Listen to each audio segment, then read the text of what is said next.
জাতীয় উন্নয়ন অগ্রগতি নিশ্চিত করতে হলে দক্ষ ও কর্মক্ষম মানব সম্পদ দরকার।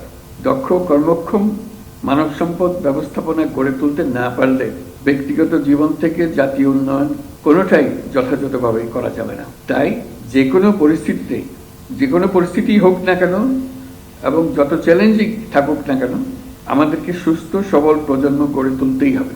এই জন্য সরকারি, বেসরকারি, সুশীল সমাজ, জাতীয় ও আন্তর্জাতিক সংস্থা, উন্নয়ন সহযোগী সংস্থা, সমাজের সকল শ্রেণীর মানুষ, সকলের সক্রিয় অংশগ্রহণ প্রয়োজন। কেবল পারস্পরিক অংশীদারিত্বের মাধ্যমে এটা সম্ভব। আর সেই কারণেই আজকের আয়োজন গুরুত্বপূর্ণ ও তাৎপর্যপূর্ণ, যেহেতু আমরা সবাই একসঙ্গে, সারা সরকার একসঙ্গে বিষয়টি মোকাবেলা করতে চাই।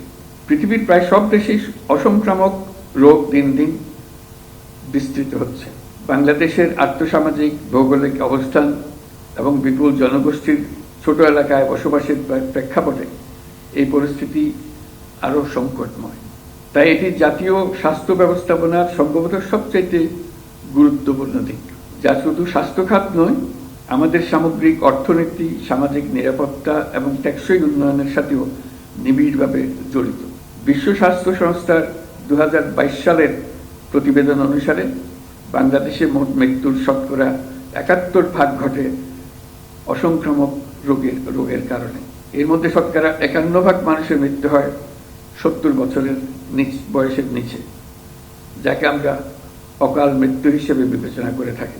আমাদের ব্যক্তিগত চিকিৎসা ব্যয়, আউট অফ পকেট এক্সপেন্ডিচার 69%, যার বেশিরভাগ অসংক্রামক রোগের জন্য ব্যয় হয়। অসংক্রামক রোগ হলে মানুষ উচ্চ চিকিৎসা ব্যয়ের মুখোমুখি হতে বাধ্য হয়। কোনো ব্যক্তির ক্যান্সার হলে তার পরিবারকে আর্থিক ক্ষমতার সর্বোচ্চ প্রয়োগ করতে হয় এবং প্রায় ক্ষেত্রে সহায়হীন, সম্বলহীন হয়ে পড়ে। কোনো কোনো ক্ষেত্রে বিদেশ থেকে অতি উচ্চ মূল্যে চিকিৎসা নেওয়ারও প্রয়োজন হয়। আমাদের বিপুল অঙ্কের টাকা চলে যায় বিদেশে এইসব রোগের চিকিৎসা খাতে। তাই অসংক্রামক রোগের চিকিৎসা ব্যবস্থাপনা যেমন উন্নত হওয়া জরুরি, তেমনি রোগগুলো যেন কম হয় অথবা একেবারেই না হয়, সেজন্য উপযুক্ত জনসচেতনতা এবং প্রতিরোধ এবং নিয়ন্ত্রণ ব্যবস্থা গড়ে তোলা দরকার। স্বাস্থ্যসেবা বিভাগের একার পক্ষে এটা সম্ভব নয়, এটার একার কাজও নয়, সবাই মিলে এটাকে করতে হবে। এই জন্য সব মন্ত্রণালয়ের সহযোগিতা দরকার।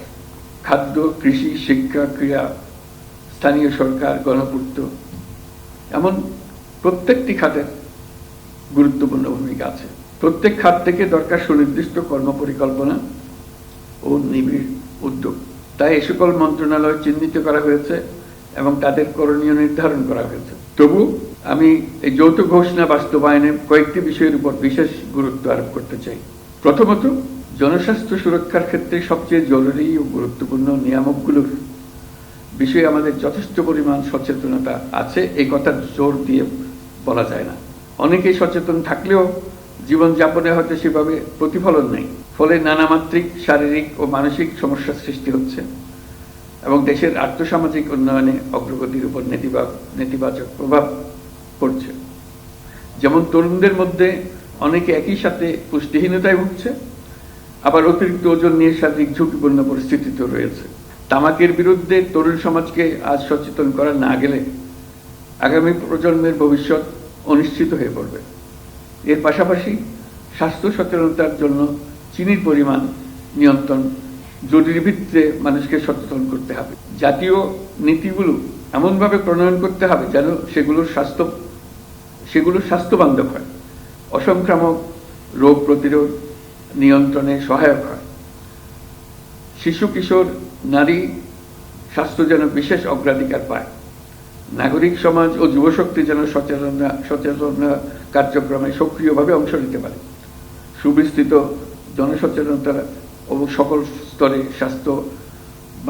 স্বাস্থ্যবান্ধব নীতি কৌশল গ্রহণ করতে পারে অসংক্রামক রোগ প্রতিরোধ ও নিয়ন্ত্রণে বড় হাতিয়ার। তাই স্বাস্থ্যসম্মত জীবনযাপন ও দায়িত্বশীল নাগরিক আচরণ প্রতিষ্ঠা করার উদ্যোগ নিতে হবে, এটিকে সামাজিক আন্দোলনে পরিণত করতে হবে।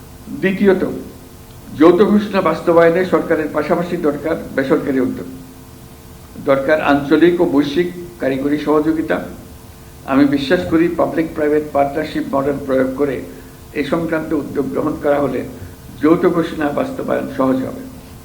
আমি আশা করছি স্বাস্থ্যসেবা বিভাগ ও এই স্বাস্থ্যসেবা বিভাগে এই বিষয়ে উদ্যোগ গ্রহণ করবে, স্বাক্ষরকারী মন্ত্রণালয়গুলো সহযোগিতা করবে, বিশ্ব স্বাস্থ্য সংস্থার প্রয়োজনীয় সাপোর্ট দেবে। তৃতীয়ত, যে কোনো কর্মপরিকল্পনা বাস্তবায়নে নিবিড় মনিটরিং ও মূল্যায়ন আবশ্যক। আবার এগুলো করতে দরকার উপযুক্ত ও দক্ষ জনবল এবং আর্থিক বরাদ্দ। আমি এই দিকটা বিবেচনায় রাখতে সংশ্লিষ্ট সকলের দৃষ্টি আকর্ষণ করছি।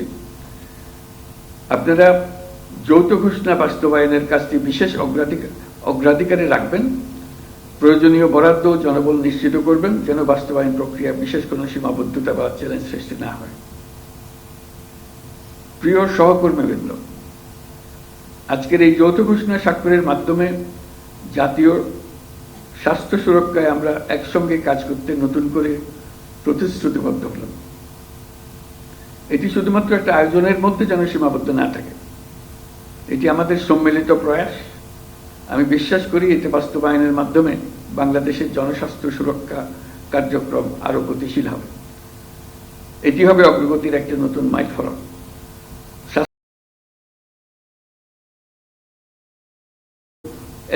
এসডিজি পরবর্তী উন্নয়ন এজেন্ডা সমূহ অধিকতর দক্ষতার সাথে অর্জন সহায়ক হবে। বাংলাদেশে স্বাস্থ্য খাতের উন্নয়নে বিশেষ করে 5ই অগাস্ট পরবর্তী পরিস্থিতিতে বিশ্ব স্বাস্থ্য সংস্থা বাংলাদেশ অফিসের সত্যিই প্রশংসনীয় ভূমিকা নিয়েছে।